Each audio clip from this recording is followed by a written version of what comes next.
This episode discusses racially motivated violence. Incoming transmission. Welcome to True Spies. Week by week, mission by mission, you'll hear the true stories behind the world's greatest espionage operations. You'll meet the people who navigate this secret world. What do they know? What are their skills? And what would you do in their position? This is True Spies. If they had saw proof that I was an undercover agent, that would have put my life in jeopardy. They were very reckless with firearms, reckless with explosives. I was often concerned about getting shot or blown up. This is True Spies. Episode 73, A Spy Amongst Skinheads. My name is Mike German. I am a fellow with the Brennan Center for Justice at NYU Law School. And prior to that, I served 16 years as an FBI special agent. Michael German is the kind of guy you meet and think, that guy is a really nice guy. Polite, soft-spoken, thoughtful. Not exactly who you might imagine when you think of white supremacy. Not the sort of person you'd envision crashing over metal barricades at the American Capitol. Not who you picture burning a tiki torch or waving a Nazi flag in Charlottesville, Virginia. But that is precisely the kind of guy Mike learned to be in the early 1990s as a young FBI agent. I worked 4 years doing savings and loan fraud and was looking for something a little different and was asked to go undercover as a Nazi skinhead. I figured that was as different as it could get. On the one hand, Mike's infiltration of white supremacist groups took place in a very specific historical milieu. On the other, the setting was tragically similar to the world we live in today. Even a quarter of a century later, due to the sensitive nature of his work, Mike needs to keep some of the details under wraps.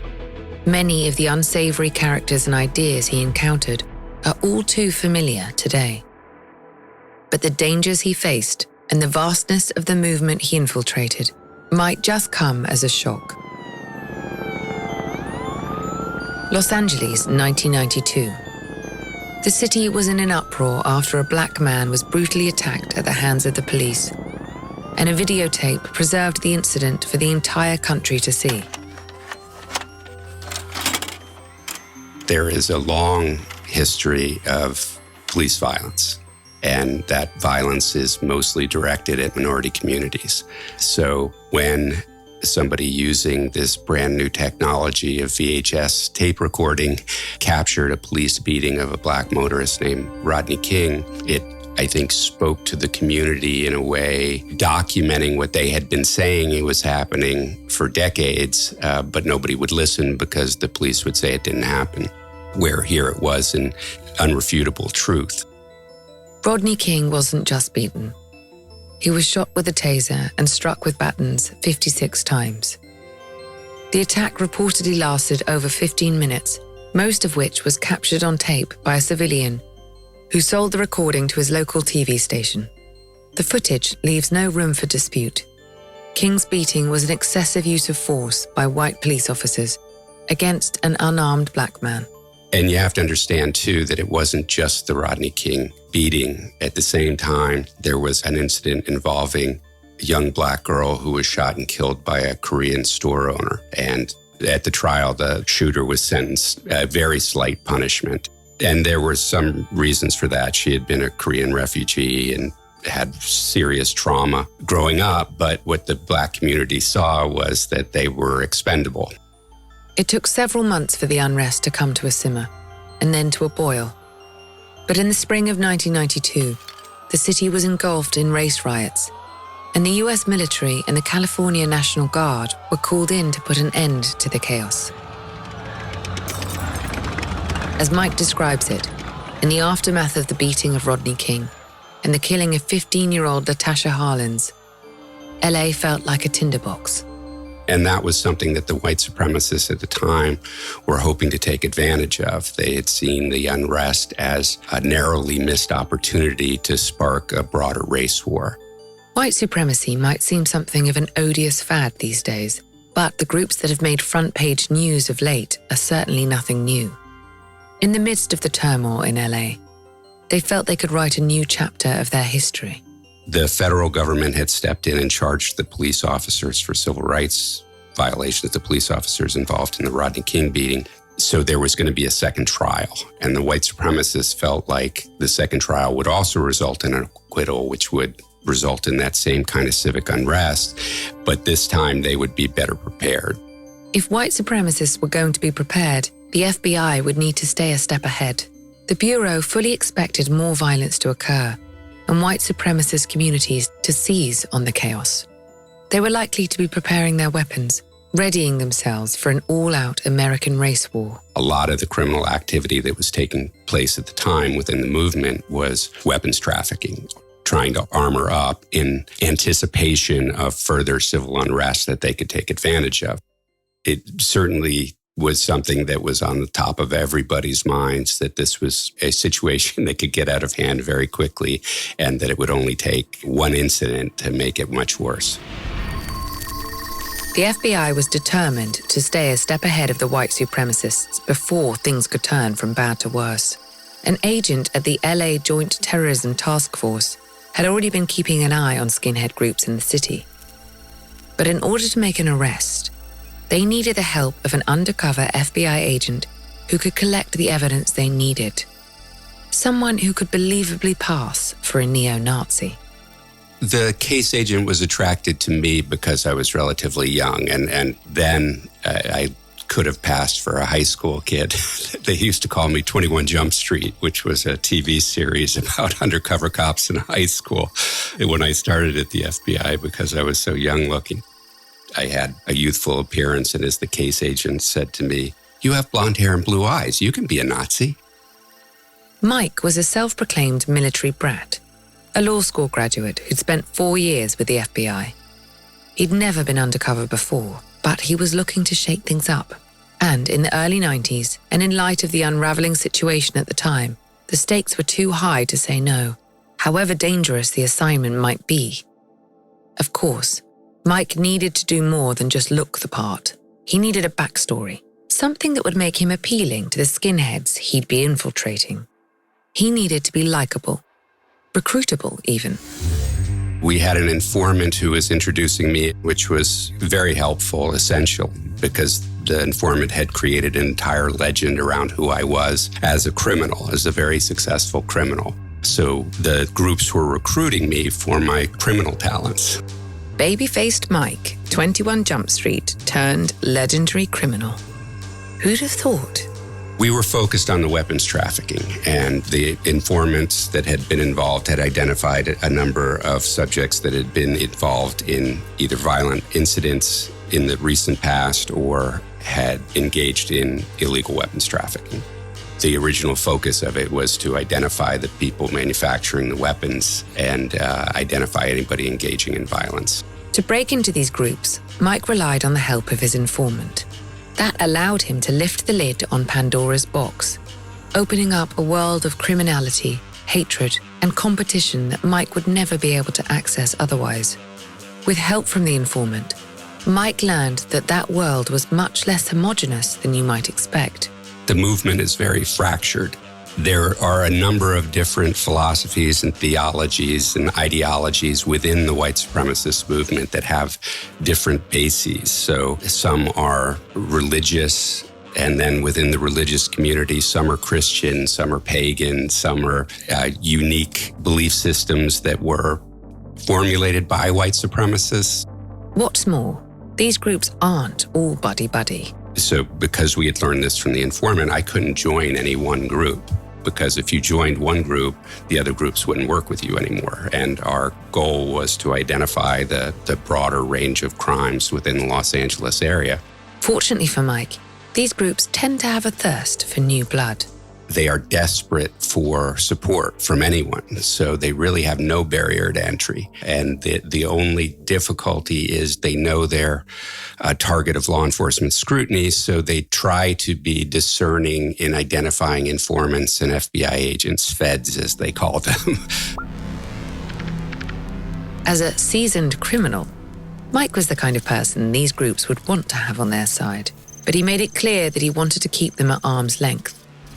As it turns out, playing hard to get has its merits in the netherworld of neo-Nazis. It sort of worked to my benefit, though, because it completely subverted their concept of what an infiltrator would look like. It's like, wait a minute, this person can't be trying to infiltrate our group. He won't join, And I would say, I'll help you. I'll help you doing what you want to do if it works out with what I'm doing. But, I support your goals, but I'm just not interested in membership. And there's a lot of people in the militant side of the movement who are that way as a tactical matter, right? They realize that once you become part of a group, it creates broader criminal liability. You become responsible for the crimes of the other group and you become open to broader infiltration. Remember, Mike was the one being recruited. He was the carrot, not the group. Instead of me saying, hey, knocking on the door, can I come in? They were saying, hey, kid on the street, can you come over here? We'd like to talk to you. But those conversations posed a significant challenge for Mike. The talking was difficult because they were speaking English, but they had a language I didn't understand. And it's not like, in small talk, I could talk about the basketball game that happened last night because that's a multicultural event. I couldn't talk about what movies we've seen because those typically would involve interacting with people of other races, and they didn't go to those. They didn't have any real knowledge of that. What would you talk about with a group of strangers, if not for sport, culture, politics, or current affairs? To Mike's surprise, the answer was simple. Talk about what you're reading.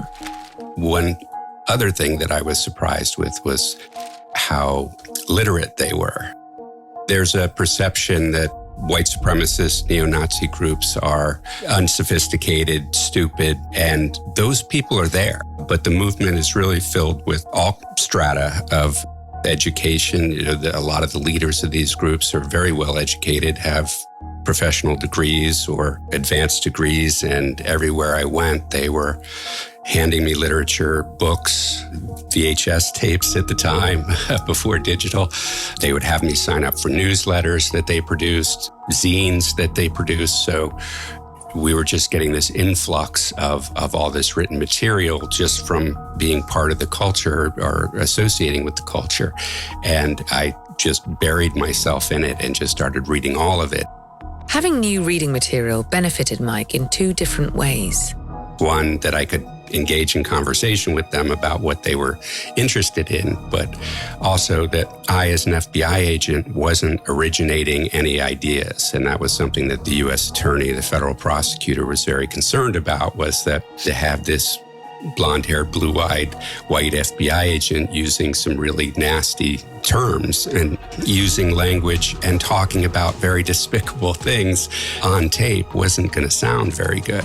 So being able to just mirror what was already written in literature, I could convince the jury that this wasn't Mike German, FBI agent, coming up with these ideas, but rather an undercover agent using their ideas to engage in conversation. Imagine yourself in Mike's position. You need to earn the trust of people whose ideas, whose entire ideology is hateful, backward, and wrong. To do so, you have to immerse yourself in their world, read their books, talk their talk, not for a day or a week, but for months on end. How would you get through the day? How would you sleep at night? It was always hard to start a case because you would get this file to start preparing, and basically the file is every bad thing this person has ever done or said, and none of the good things, right? So this person sounds horrible. You feel like, I have to find something likable about this person in order to be able to interact with them. And I always used to imagine, they all have a mother who loves them, and I just have to figure out what the mother sees. A mother, perhaps, with a strong disciplinarian streak. Remember, you've been tasked with helping to collect evidence so that the FBI can make convictions before people get killed. It's up to you to make note of criminal activity. But of course, everywhere you turn, you're surrounded by despicable people.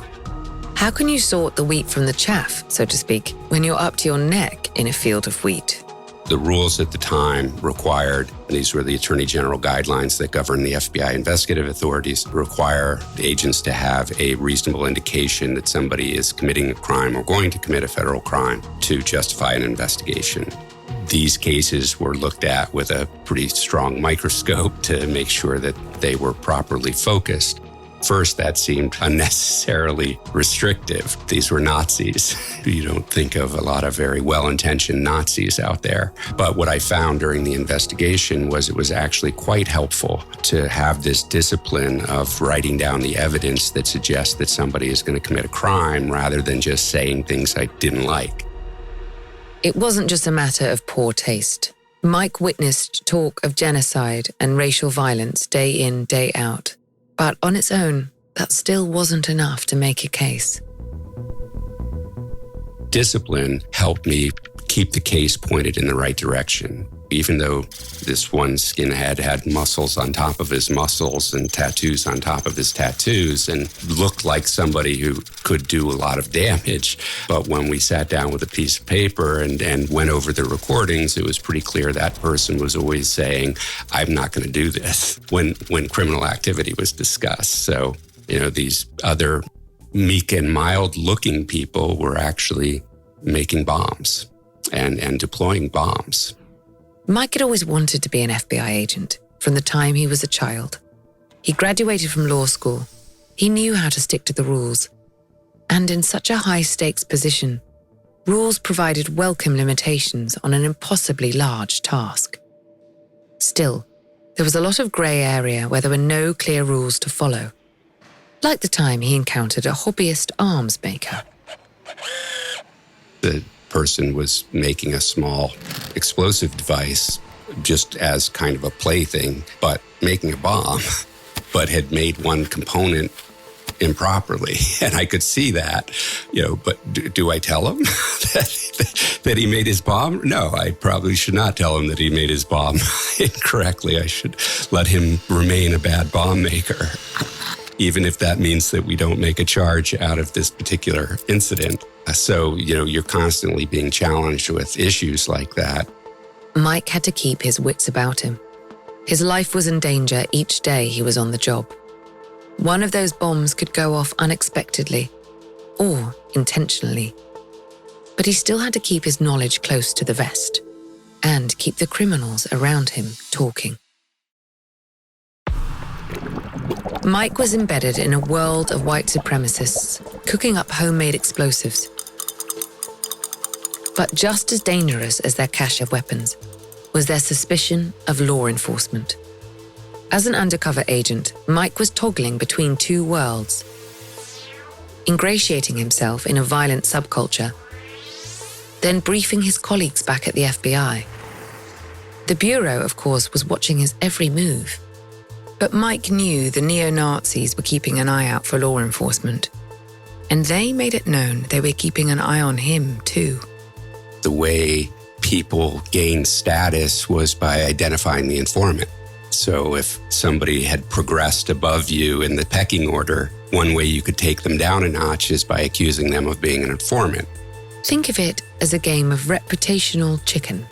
Someone makes an accusation and has the upper hand. Then, when the other party realizes there's no basis to the accusation, the roles reverse. Tricky territory for an outsider to navigate. Until Mike realized that it was all, in fact, only a power play. The first time somebody accused me of being an FBI agent, I thought I had failed miserably as an agent and would be totally embarrassed. But when I realized that they were accusing everyone, even their own family members, of being FBI informants and FBI agents, I realized I was in a good club of people being accused. So it was just a matter of kind of weathering the storm while the accusations were out there. Just keep reading the literature. Just keep the conversation flowing. my role in my job was to gather the evidence necessary to make sure that they were not in a position where they could hurt somebody. And in other aspects of my career, I would go in with a signed search warrant from a judge to get that information. But this just had to be through my wits and engaging them in conversation so that they would provide the evidence that I could use to prevent them from doing harm. Sometimes that meant talking about all those books and pamphlets and zines. And sometimes that meant saying nothing at all. Everybody's been in a social situation where there's that pregnant pause that makes everybody uncomfortable. And, again, early in the investigation, I would listen to the tapes and hear that I was often the one who would jump in and kind of end that pregnant pause where it's, no, that's a very, very valuable asset for an undercover operative. Make somebody else feel uncomfortable and make them start talking, because that's the whole point of you being there, is to get their voice on tape, not your own. But gathering information wasn't the only way that Mike worked to prevent harm. He also found that he could play an important role in the communities he infiltrated by being the responsible one, even if it meant being a bit of an outlier. What I would often do is be the one who cleans up after everybody. And they would laugh at me and call me names, challenging my masculinity. But, at some point they're going to need somebody's help in a very crucial moment. And I'm going to be that person who they know shows up on time and who they know does the little things that keep everybody safer. If you ever find yourself infiltrating a group of skinheads, take note. It isn't by acting like a tough guy that you can ingratiate yourself with a community of neo-Nazis. No. According to Mike, in an alpha dog culture, it's the underdog who's most likely to be accepted, especially an underdog with something to offer. I realized I was not necessarily going to be likable to everybody, but I wanted to be useful to everybody. So what I would always do at the beginning of the case is try to figure out what is difficult for them to do in their criminal scheme and then provide that service. So with this one young group of skinheads, they were fairly young, many of them college age, and some in the group not even in high school.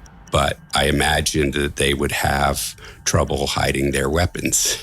And obviously their weapons were something that would get them in serious trouble. So it was criminal contraband that nobody wants to have available on them. So I created storage systems where they could put their explosives and firearms in a place that they thought would be safe from law enforcement, but also safe from them having to hold them all the time, where if somebody else is willing to take that risk, they were happy to have me take that on.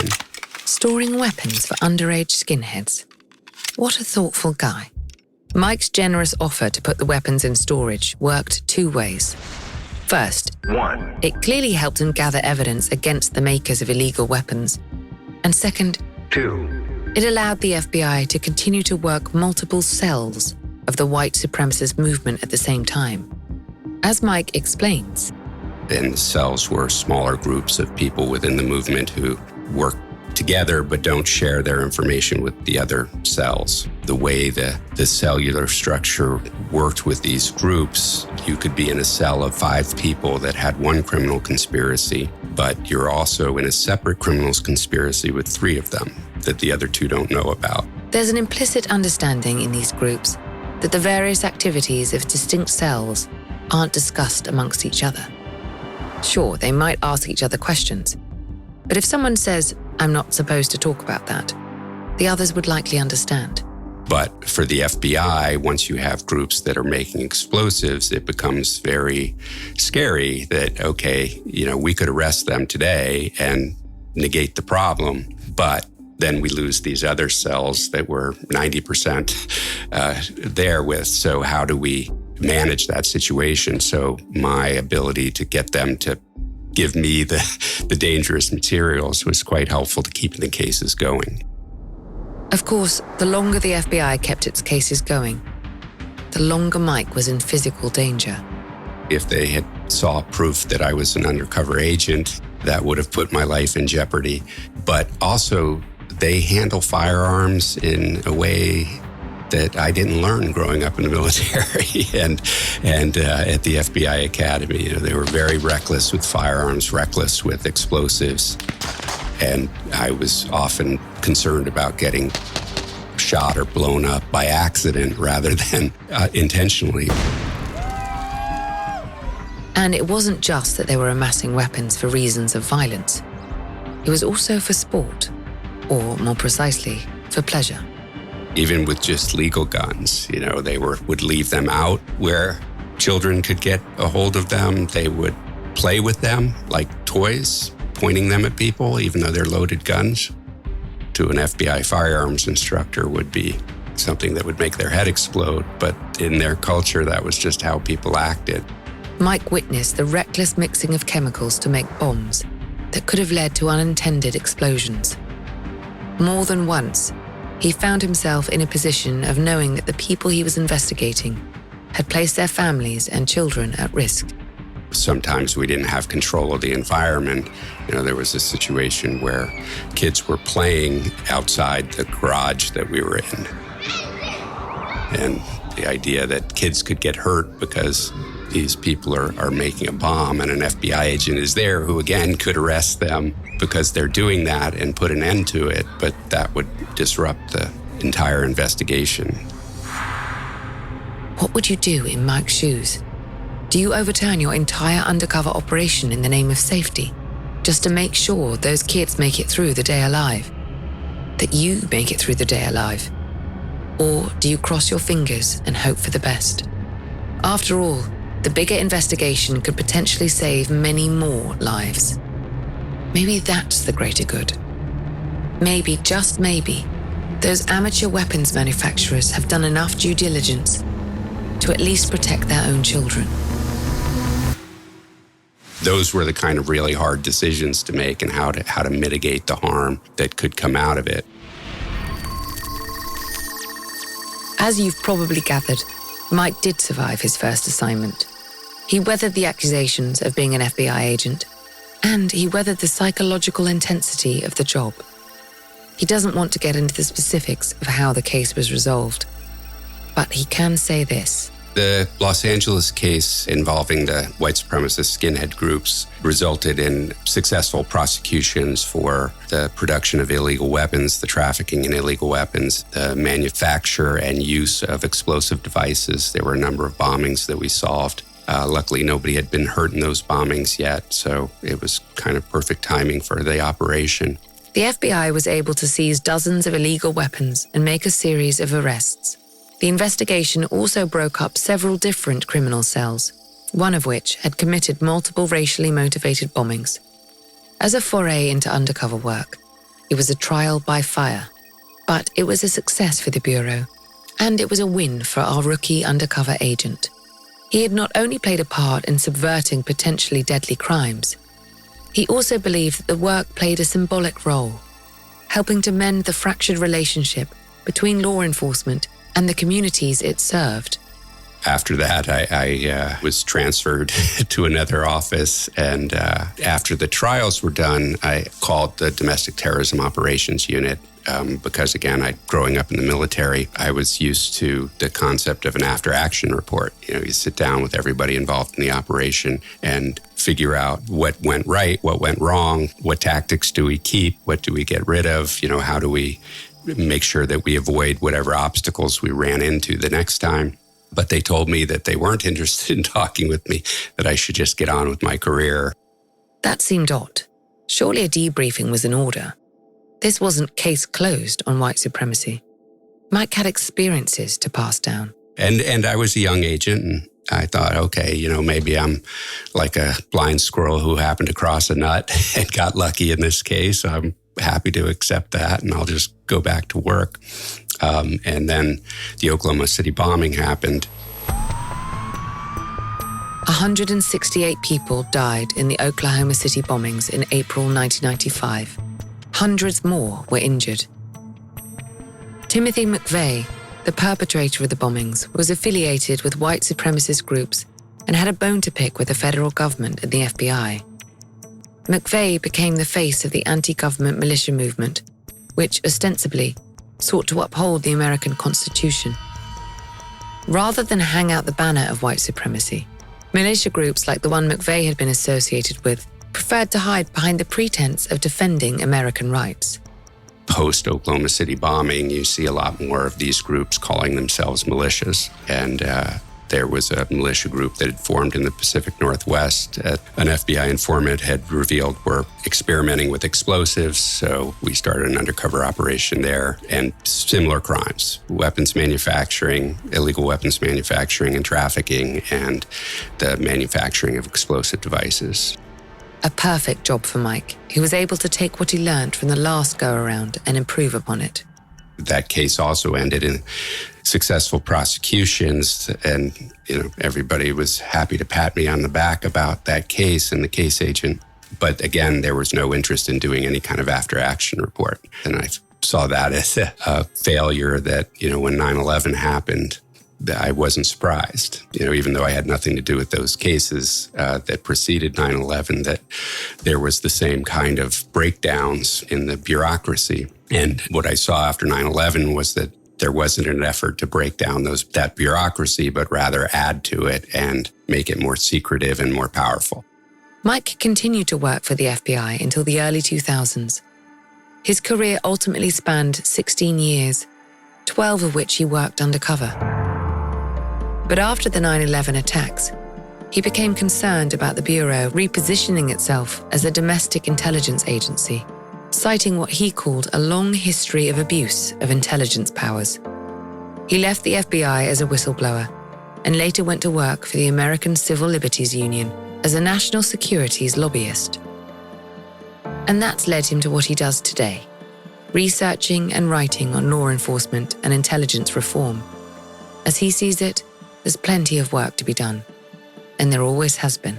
It's interesting, the public attention has more recently started focusing on white supremacist violence and far-right militant violence, and it's often spoken as a rise in violence. There's a rise in white supremacist activity, a rise in far-right militant violence. The problem is there's not really any evidence of that because the government doesn't even track white supremacist violence. They can't tell you, the FBI today can't tell you how many people white supremacists killed last year or the year before or the year before because they simply don't track it. It's not a priority.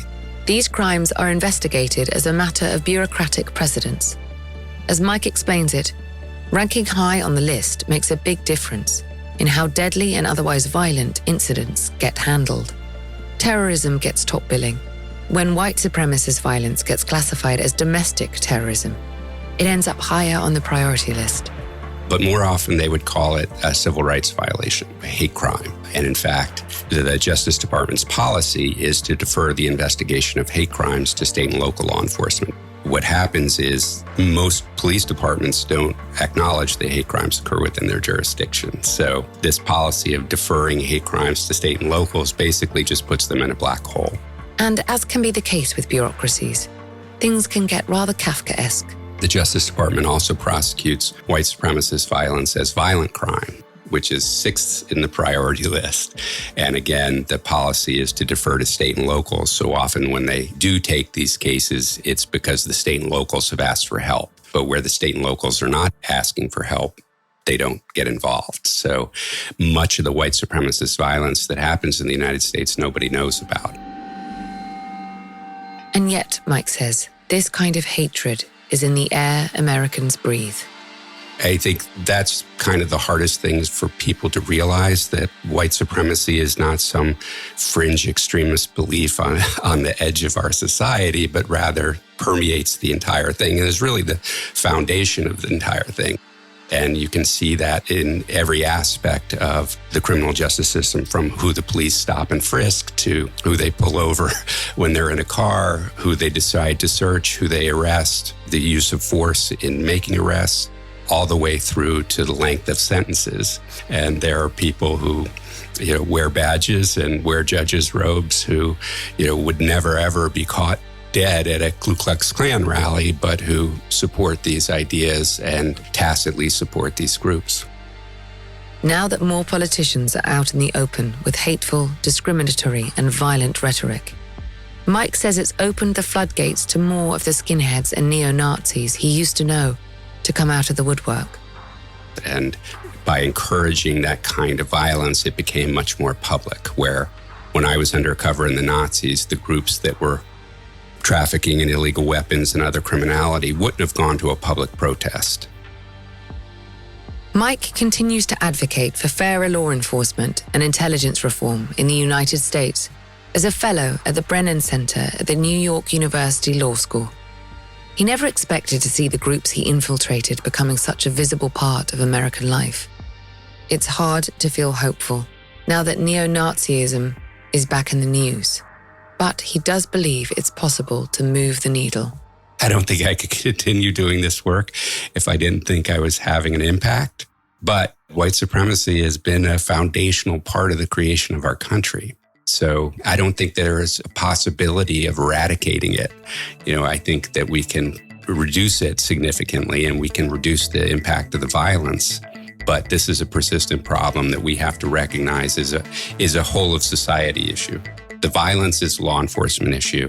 The rest of it is for society to deal with. And we just have to have the political will to force our policymakers to enact more effective and fair policies.